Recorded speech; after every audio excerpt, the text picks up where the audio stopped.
Alright, so Contingency Contract 2 is here, and this is going to be your Riskgate Clear Guide during days 1 and 2 for Frost-Covered Ruins during Contingency Contract Season 2 Operation Blade. Contracts are up on screen now. Do note that this will get you your daily challenge contract. Units are as follows: Myrtle or Elysium. Myrtle is definitely more than enough. However, if you find yourself using a lot more 5 and 6-star operators, then you may want to sneak in Elysium instead. Single target caster. If you have an AFE Yala, congratulations, you can basically choose this stage. I don't know why you're here. If not, Mia definitely works very well. Skill 1. You don't want to bring with you 2 slow supporters. Orchid and Earth Spirit are good. Earth Spirit, I've heard some people say skill 2 works pretty well. I've had a little bit more luck on skill 1 though, to play around a little bit. We want to bring 2 duelist cards. I'm bringing with me Malantha and Metamaru. Metamaru in particular is actually really good due to her health regen. We're going to use her at the end for a couple patches, and it's going to be very good. Otherwise, yeah, as you can see here, we have 2 fast redeploys. These guys are pretty much our oh shit buttons. Projekt Red is essentially going to be the ultimate oh shit button, especially on those casters. If you have her, bring her. Otherwise, Gravel can definitely hold them off until you figure out a backup plan. We're going to be bringing along with us, I'm not sure the name of this. Okay, I'm just going to go and say Ethan. If you have a Anicore, bring her. But otherwise, Ethan's skill 1 is definitely more than enough. I've seen some people do this with casters. I've had horrible luck. That's best luck with Ethan. So if you have him, bring him. Don't have him, but you have a Anicore, bring Anicore. Otherwise, try to sneak in a caster behind the second support level. You know, I'm bringing with you a healing defender. I would recommend Yummy. I've tried Neural here, trying to flex her skin. Didn't have the greatest of luck with her at E2 level 1, so heed that. Single target healer, as long as they're a decent level elite 1, more than enough. As you can see, I brought Best Waifu, Angel, and then final unit is a ranged guard. I'm going to be bringing with me Midnight for his arts damage. If you have a Lapland, you can bring her. Although do note that since you can't control when her arts damage goes off, you might have a bit of a hard time getting it out when you need. So if you have Midnight, bring him maxed out. He will definitely get the job. Hey guys, Future Me here. So as it turns out, as you'll see in this guide, Metamaru is actually completely unnecessary for dealing with the right side casters. If you have a Projekt Red, she can solo them no issue. I just want to bring that up because I've tried to re-record this probably around 24 times and have struggled a little bit with it. So I do also want to add in as well, I didn't add this in before, but this is a little bit of a slightly RNG run.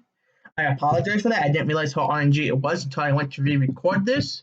If you want a less RNG run, this is based off of Karsten V's own Lodestar guide. So if you guys are struggling with this, then going and checking out that one might help you guys out a little bit. So sorry for interjecting. I'll let you guys enjoy the rest of the guide.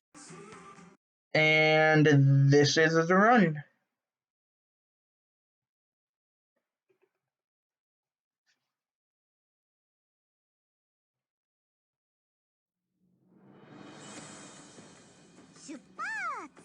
As soon as you load in, put Myrtle right here. Do note the range of these 2 ice things. This one in particular, as it will come into play once the caster starts spawning. As soon as you can, Orchid or whatever other slow support you brought here. Pop Myrtle. Put your caster right here, facing to the right.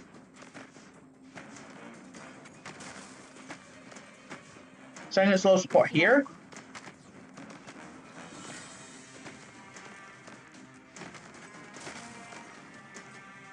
Pop your Myrtle. Quick note, if you brought a caster instead of Ethan or Manticore, this is when you would place them right behind the where I have my Earth Spirit. Otherwise, just follow the deployment I use for Ethan. Deploy him here so he can hit enemies that are around this bend and also help get target out. Malantha down here facing to the left. Healer here, they can face any direction you want. I would recommend facing them right as a backup plan. Top Myrtle skill and put down your range guard facing to the right next to the exit to help catch enemies. Top skills around this time to have them up again. Especially on these guys, they're quite a pain in the ass. Healing defender here. And we no longer have a need for Myrtle, so we can withdraw her.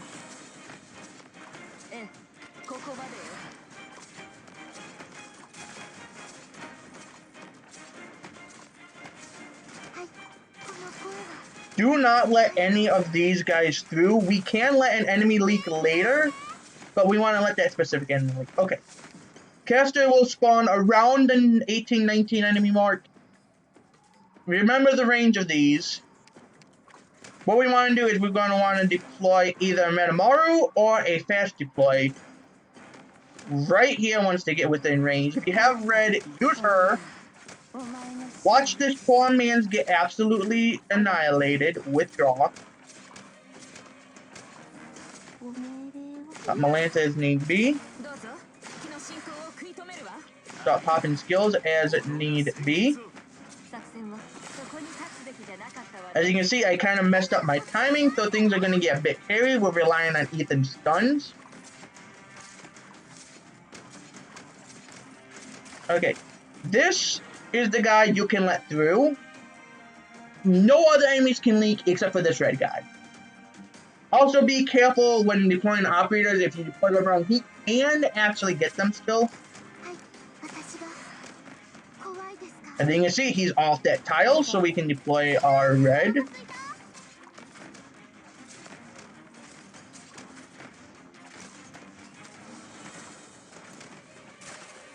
He is dead. Big boy is down. I repeat, big boy is down. Remember, that guy does not matter.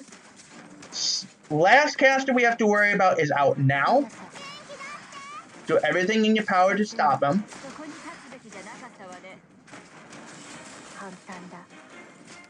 Now this one we do have to get rid of, so if you have any unit here, go right ahead.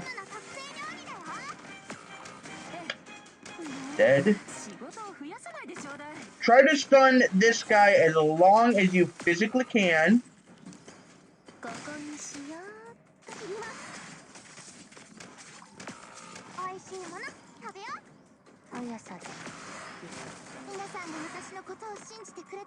Just keep throwing fodder at him. It's going to work out. Don't worry about it. Okay. Let him get down in range of your units and start blocking again.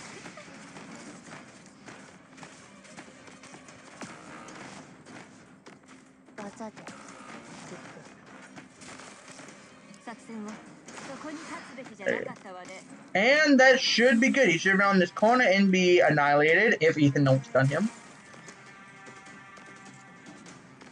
There we go, and that's... You found the guide helpful. A like would be appreciated, and subscribe for more Contingency Contract, guys, and I'll see you next time.